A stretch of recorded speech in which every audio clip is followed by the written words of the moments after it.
আমার মনের ভিতরে বিশ্বাস, দয়ার মালিক,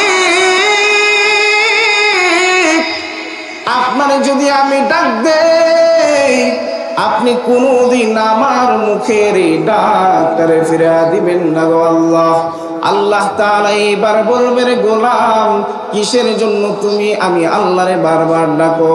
বান্দা এবার বলবে, আল্লাহ, জাহান্নাম বড় ভয়ঙ্কর, ওই জাহান্নামের আগুন আমার সহ্য হয় না গো আল্লাহ। আল্লাহ, আপনি জাহান্নাম থেকে অল্প সময়ের জন্য হইলেও আমার একটু সরায় দেন। আল্লাহ তাআলা এইবার ওই বান্দারে জাহান্নাম থেকে বের কইরা জাহান্নামের গেটের সামনে জায়গা দিবে।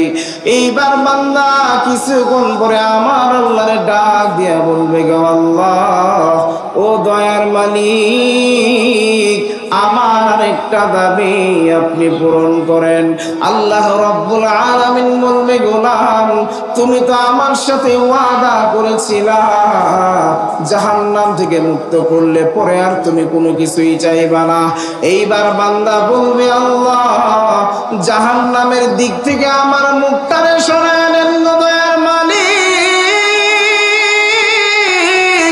জাহান্নামের দিক থেকে আমার মুখটা সরায় নেন। কারণ জাহান্নাম এমন ভয়ঙ্কর, জাহান্নাম যেই জায়গায় থাকবে তার থেকে ৭০,০০০ বছরের দূর থেকেও জাহান্নামের তাপ পাওয়া যায়। এইবার বান্দা এই দাবি করার পরে আমার আল্লাহ বলবেন, রে গোলাম, এরপরে আর কিছু চাইতে পারবা না। এবার বান্দা বলবে, আল্লাহ, এরপরে আর আপনার কাছে কোনোদিন কোনো কিছু চাইব না। এবার আল্লাহ রাব্বুল আলামিন ওই বান্দারে জাহান্নামের গেটের সামনে থেকে সরায়া অন্যদিকে মুখ ঘুরায়া দিবে। বান্দা কিছুক্ষণ পরে আল্লাহরে ডাক দিবে, আল্লাহ, ওই যে দূরে একটা বিশাল বড় গাছ দেখা যায়, এমন সুন্দর একটা রসালো গাছ দেখা যায়, ওই গাছের নিচে আপনি আমার একটু জায়গা করে দেন। আল্লাহ বলবে, রে গোলাম, তুমি ওয়াদা করছিলা এরপরে আর তুমি আমার কাছে কোনো কিছুই চাইবা না। তা তুমি পরিপূর্ণ মুসলমান হওয়ার আগে মৃত্যুবরণ কইরো না। যেন আল্লাহ বুঝাইতে চাচ্ছেন, বান্দা, তুমি কোনো নাফরমানি কইরো না। আমি আল্লাহ যেমনি দিন দিলাম, তোমার যেই উদ্দেশ্যে সৃষ্টি করছি, তুমি পরিপূর্ণ মুসলমান হইবা, ওইটা হয়ে তারপর তুমি মৃত্যুবরণ করো। মানে মালাকুল মাউত হাজির হওয়ার পূর্বে পরিপূর্ণাঙ্গ দাসত্বের ভিতরে নিজেকে তুমি নিয়োগ করে রাখো। এটা আল্লাহ রাব্বুল আলামিনের হুকুম। মুসলমান ভাইরা, আমার কথাগুলো দিলেন কান লাগায় শুনবেন। দুনিয়ার মধ্যে আমার আল্লাহ মানুষদেরকে পাঠাইলেন আমার আল্লাহর গোলামি করার জন্য, কিন্তু আজকে দুনিয়ার জমিনের মধ্যে আমি আপনি নাফরমানির মধ্যে জড়িত আছি না? আওয়াজ করে কোন। শুধুমাত্র সামান্য পরিমাণ নাফরমানি নয়, আমার আল্লাহ মানব সত্তাকে বড় ধরনের গুনাহ বলছেন। আজকে বাংলার জমিনে এমন কোন এলাকা নাই যে এলাকায় নিজের সামান্য স্বার্থের জন্য একজন মানুষ আর একজনকে হত্যা করে না, ঠিক কিনা বলেন? বিগত কয়েকদিন আগে ছোট্ট একটা বাচ্চারে পরিবারের সামান্য সমস্যা নিয়ে একজন বয়স্ক মহিলা এমন ভাবে হত্যা করছে। আপনারা খেয়াল করে তাকায় দেখেন, ওই মহিলা দুনিয়ার মধ্যে নাই। ওই মহিলা যদি জানতো আর মাত্র কয়েকদিন পরে আমার সামনে মালাকুল মাউত হাজির হয়ে যাবে, ওই মহিলাকে এই কাজ করতে পারতো বলেন? ও দুনিয়ার ইমানদার মুসলমান ভাইরা আমার, শুধুমাত্র হত্যা নয়, জিনা, ব্যভিচার, অন্যায়, সুদ, ঘুষের মতো বড় বড় নাফরমানি আমাদের সমাজের মধ্যে আছে না নাই? অথচ আল্লাহ রাব্বুল আলামিন আমারে আপনারে সুদ খাওয়ার জন্য দুনিয়ার মধ্যে পাঠান নাই, আমারে আপনারে গোশ খাওয়ার জন্য দুনিয়ায় পাঠায় নাই, আমারে আপনারে দুনিয়ার মধ্যে জিনা ব্যভিচার করার জন্য দুনিয়ার মধ্যে পাঠায় নাই। আল্লাহ রাব্বুল আলামিন আপনারে আমারে অনেক আদর করে বানাইছেন। আল্লাহ তাআলা চান তার সমস্ত বান্দা জান্নাতের বাসিন্দা হয়ে যায়। এজন্য আল্লাহ বলে, আমি জান্নাত বেশি বানাইছি, জাহান্নাম তোর জন্য কম বানাইছি। মুসলমান ভাইরা আমার, নাফরমানি করার কারণে আমাদের হাত নাপাক হয়ে গেছে, চোখ নাপাক হয়ে গেছে, পা পর্যন্ত নাপাক হয়ে গেছে, অন্তর অর্থাৎ কলিজা পর্যন্ত নাফরমানির কারণে নাপাক হয়ে গেছে। আল্লাহ রব্বুল আলামিন কয়, রে গোলাম, তুই কি পরিমাণ গুনাহ করলি সমস্যা নাই, আমি আল্লাহ এমন একজন রহমান, আমি আল্লাহর কাছে তুই ক্ষমা চাইতে দেরি হবে, আমি আল্লাহ তাআলা তোর গুনাহ মাফ করে জান্নাতের বাসিন্দা বানাইতে দেরি হবে না। সুবহানাল্লাহ। আল্লাহ রাব্বুল আলামিন কোরআনের মধ্যে বলেন, আর রহমান, আওয়াজ করে বলেন আল্লাহু আকবার। আল্লাহ রাব্বুল আলামিন বলেন, আমি আল্লাহ হইলাম রহমান, আমি আল্লাহ হইলাম এমন একজন দয়ার সাগর, যে আল্লাহর রহমতের ভান্ডারের কোনো সীমাও নাই, কোনো রেখাও নাই, যার রহমত কোনোদিন শেষ হয় না। মুসলমান, আল্লাহ তাআলা নিজের রহমান বলে ঘোষণা দিয়েছেন। আল্লাহ এমন একজন দয়াময়, কাল কঠিন হাসরের ময়দানে আমার আল্লাহ জান্নাতীদেরকে যেদিন জান্নাতের মধ্যে পাঠায় দিবে, জাহান্নামী বান্দাদের জাহান্নামের মধ্যে পাঠায় দেওয়ার পর আমার আল্লাহ হঠাৎ করে একদিন জাহান্নামের ফেরেশতা মালিকরে ডাক দিয়া বলবে, রে মালিক, তাড়াতাড়ি তুমি আমি আল্লাহর সামনে হাজির হয়ে যাও। মালিক ফেরেশতা আল্লাহর সামনে হাজির হয়ে বলবে, আল্লাহ, কিসের জন্য আল্লাহ আপনি ডাকছেন? মালিক ফেরেশতারে আমার আল্লাহ বলবে, রে মালিক, জাহান্নামের মধ্যে আমার একটা বান্দা আমি আল্লাহরে বারবার রহমান রহমান বলে ডাকে। আল্লাহু আকবার বলেন। জাহান্নামের মধ্যে আমার একটা গোলাম আছে, ওই গোলামটা বারবার আমি আল্লাহরে রহমান রহমান বলে ডাকি। ও মালিক, তাড়াতাড়ি আমার ওই গোলামটারে জিজ্ঞেস করো, ওই গোলাম আমি আল্লাহর কাছে কি চাই। মালিক ফেরেশতা একটা দৌড় দিয়া জাহান্নামের মধ্যে যাবে। জাহান্নামের মধ্যে যাওয়ার পরে মালিক ফেরেশতা গোটা জাহান্নাম তন্ন তন্ন করে খুঁজে ফেলবে, কোনো জায়গায় পাবে না। এইবার মালিক ফেরেশতা আমার আল্লাহর সামনে হাজির হয়ে বলবে, আল্লাহ, পুরা জাহান্নাম তন্ন তন্ন করে খুঁজলাম, কোন জায়গার মধ্যে ওই বান্দারে আল্লাহ পাই না। অথচ মালিক ফেরেশতা জাহান্নামে এমন ভাবে চিনে, একটা মাতার সন্তানরে যেমন চিনে, মালিক ফেরেশতা জাহান্নামে তার চাইতে বেশি চিনে। মালিক বলবে, আল্লাহ, তোমার ওই বান্দা কই? তোমার বান্দারে পাই না, ওই বান্দা জাহান্নামের এতই নিচে পড়ে আছে। এবার আল্লাহ রাব্বুল আলামিন বলবেন, মালিক, তাড়াতাড়ি জাহান্নামের মধ্যে যাও। আমার ওই বান্দা এইবার আরো বেশি বেশি আমি আল্লাহ তাআলার নাম রহমান রহমান বলে জিকির করে। মালিক ফেরেশতা আল্লাহর হুকুম পাইয়া জাহান্নামের মধ্যে এবার তন্ন তন্ন করে খোঁজা শুরু করবে। অগণিত জাহান্নামের নিচে, পোকামাকড়ের নিচে ওই বান্দারে মালিক ফেরেশতা পেয়ে যাবে, যারা জিহ্বা নড়ে নড়ে আল্লাহর জিকির করে। এইবার মালিক ফেরেশতা ওই বান্দারে আমার আল্লাহর সামনে হাজির করে ফেলবে। আল্লাহ রাব্বুল আলামিন বলবে, রে গোলাম, দুনিয়ার মধ্যে আমি আল্লাহ রাব্বুল আলামিন তোমারে সুন্দর জিন্দেগি দিয়েছিলাম। ওই জিন্দেগির মধ্যে তুমি যদি আমি আল্লাহর একটা বার ডাক দিতা, আমি আল্লাহ ওয়াদা করেছিলাম তোমার সব গুনাহ খাতা মাফ কইরা তোমারে জান্নাতের বাসিন্দা বানায় দিতাম। সুবহানাল্লাহ। এখন জাহান্নামের মধ্যে ডাকো, কারণ কি? দুনিয়ার মধ্যে তো লম্বা জিন্দেগি দিয়েছিলাম, তুমি তো ওই সময় আমি আল্লাহর জিকির করো নাই। আজকে জাহান্নামের শাস্তি পেয়ে আমি আল্লাহর জিকির করো, কারণ কি? বান্দা এবার আল্লাহরে বলবে, আল্লাহ, আপনি তো দয়ার সাগর, আপনার দয়ার কোনো সীমাও নয়, রেখাও নাই। আল্লাহ, আল্লাহ,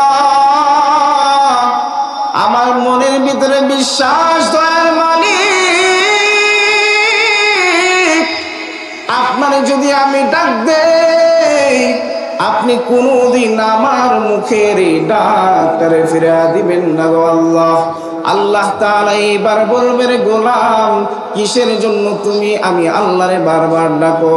বান্দা এবার বলবে আল্লাহ জাহান্নাম বড় ভয়ঙ্কর, ওই জাহান্নামের আগুন আমার সহ্য হয় না গো আল্লাহ। আল্লাহ আপনি জাহান্নাম থেকে অল্প সময়ের জন্য হইলেও আমার একটু সরায় দেন। আল্লাহ তাআলা এইবার ওই বান্দারে জাহান্নাম থেকে বের কইরা জাহান্নামের গেটের সামনে জায়গা দিবে। এইবার বান্দা কিছুক্ষণ পরে আমার আল্লাহরে ডাক দিয়া বলবে গো আল্লাহ ও দয়ার মালিক আমার একটা দাবি আপনি পূরণ করেন।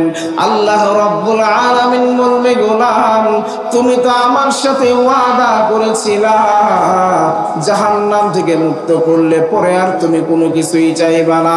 এইবার বান্দা বলবে আল্লাহ জাহান্নামের দিক থেকে আমার মুখটারে সরায় নেন দয়ার মালিক, জাহান্নামের দিক থেকে আমার মুখটা সরায় নেন। কারণ জাহান্নাম এমন ভয়ঙ্কর, জাহান্নাম যেই জায়গায় থাকবে তার থেকে ৭০,০০০ বছরের দূর থেকেও জাহান্নামের তাপ পাওয়া যায়। এইবার বান্দা দাবি করার পরে আমার আল্লাহ বলবেন রে গোলাম এরপরে আর কিছু চাইতে পারবা না। এবার বান্দা বলবে আল্লাহ এরপরে আর আপনার কাছে কোনোদিন কোনো কিছু চাইব না। এবার আল্লাহ রাব্বুল আলামিন ওই বান্দারে জাহান্নামের গেটের সামনে থেকে সরায়া অন্যদিকে মুখ ঘুরায়া দিবে।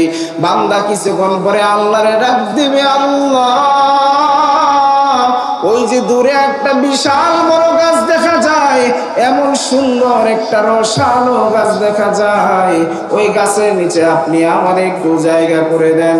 আল্লাহ বলবে রে গোলাম তুমি ওয়াদা করছিলা এরপরে আর তুমি আমার কাছে কোনো কিছুই চাইবা না।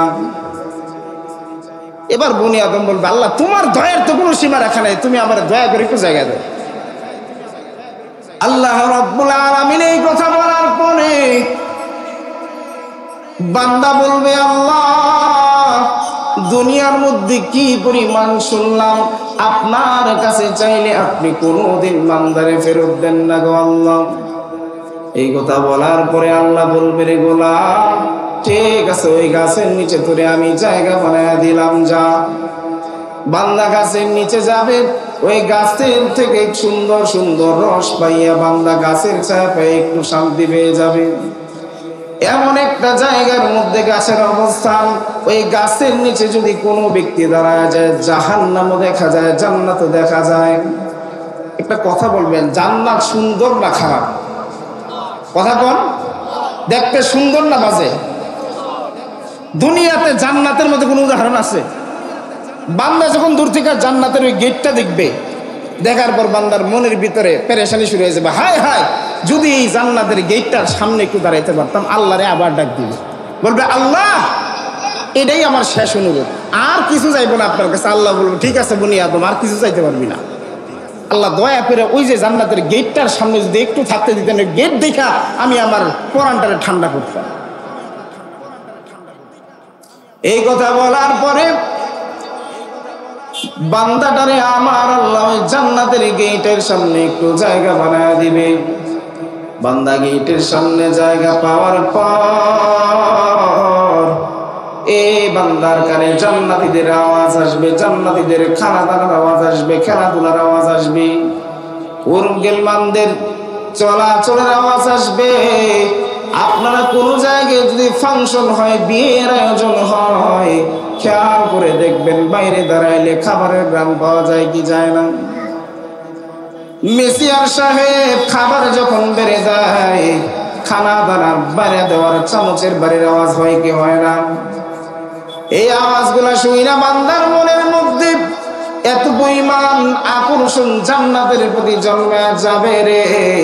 বান্দা এবার আর ধৈর্য না ধইরা আল্লাহরে ডাক দিয়া বলবে আল্লাহ এই একটা শেষ অনুরোধ আপনি রাখেন, জান্নাতের মধ্যে একটু ঢোকার সুযোগ আমারে করে দেন। আল্লাহু আকবার বলেন।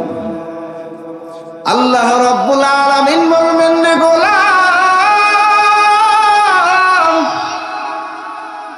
জান্নাতের মধ্যে কি পরিমাণ জায়গা তোমার প্রয়োজন? বান্দা বলবে, আল্লাহ সামান্য পরিমাণে এমন একটা জায়গা দিবেন মালিক, যে জায়গার মধ্যে আমি একটু থাকতে পারবো। আল্লাহ বলবে, রে গোলাম,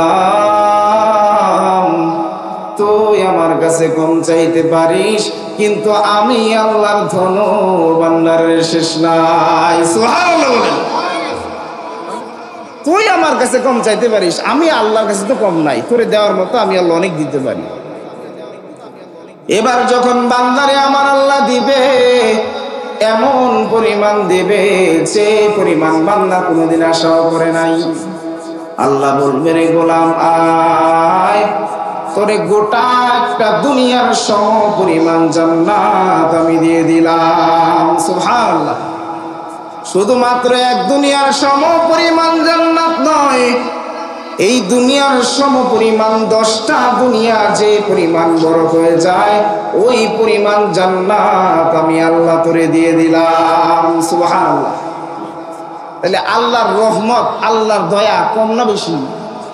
চিৎকার করে বলেন, আল্লাহর দয়া কম না বেশি?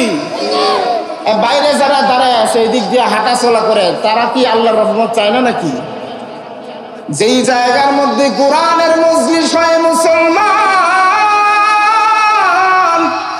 আমার আল্লাহ তাআলা আরশে মাওলা থেকে ওই জায়গা পর্যন্ত রহমতের ফেরেশতা দিয়া চাদর দিয়ে আবৃত কইরা রাখে।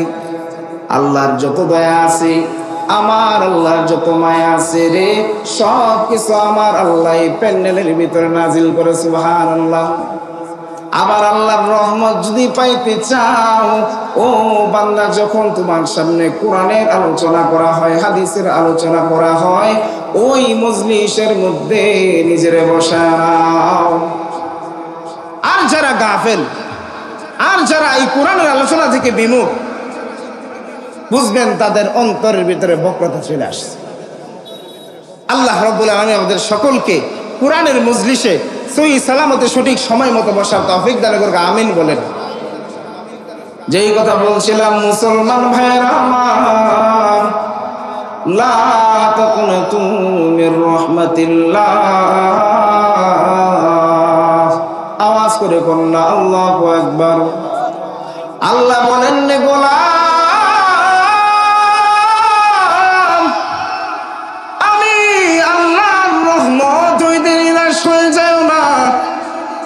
তোমার গুনাহ কি পরিমাণ গুনাহ বান্দা তোমার জিন্দেগিতে আছে রে, তার চাইতে বেশি পরিমাণ দয়া আমি আল্লাহর কাছে আছে। সুবহানাল্লাহ। কোন আমরা গুনাহ করছি, আমার আল্লাহর সাথে নাফরমানি করছি, আমাদের মনে এখনো আশা আছে না নাই? আওয়াজ করে কোন না, আশা আছে না নাই? আছে তো? আল্লাহর কাছে আশা করতে পারি তো ইনশাআল্লাহ? কথা কে বলছেন? আল্লাহ বলছেন, বান্দা তুই গুনাহ করছিস, ঠিক আছে, আমি আল্লাহর কাছে শেষ রাতে ইদা জাআ নিসফাল লাইল তুফতাহু আবওয়াবুস সামা, যখন রাতের অর্ধেক হয়ে যায়, আসমানের সব দরজা খুলে যায়, এই সময় যে যা চাইবে, মা মিন সাইলিন, তার কি প্রয়োজন, যার রিজিকের প্রয়োজন, আমার আল্লাহর কাছে শেষ যায় একটা বার তুই আমার কাছে চা। তুই চাইতে দেরি হবে, আমি আল্লাহ সুবহানাহু ওয়া তাআলা তোকে দিতে দেরি হবে না। সুবহানাল্লাহ বলেন না? কোন যুবক যদি আল্লাহর কাছে চোখের পানি ফেলায়া আমার আল্লাহর কাছে তওবা করে, চাইতে দেরি হয়, মালিকের বান্দারে কবুল করতে দেরি হয় না। সুবহানাল্লাহ। এজন্য প্রিয় যুবক ভাইয়েরা, বয়স্ক আছেন যারা, ছোটরাও আছো, সকলে আমরা চাইবো কার কাছে? আমার আল্লাহকে ফিরিয়ে দেন না, বরং আল্লাহর হারানো বান্দা যখন মালিকের কাছে আবার ফিরে আসে, মালিক ওইটা দেখে বান্দার জন্য হাসে। ফেরেশতাদেরকে বলে, ও ফেরেশতারা, তোমরা না বলছিলা বনি আদমকে না বানাইতে, এই যে দেখো আমার বান্দা গুনাহ করছে, আবার আমি মালিকের কাছে ফেরত আসছে, এই বান্দার নাম আমি জান্নাতের খাতার মধ্যে লিখে দিলাম। সুবহানাল্লাহ। আমরা পারবো তো মালিকের কাছে চাইতে ইনশাআল্লাহ? সবার আগে কার কাছে চাইবেন? আল্লাহর কাছে। একটা জোরে তাকবীর দিবেন, নারে তাকবীর। আলহামদুলিল্লাহ। দোয়া করি আজকের মাহফিল সফল হোক। আমার পরে যিনি আলোচনা করবেন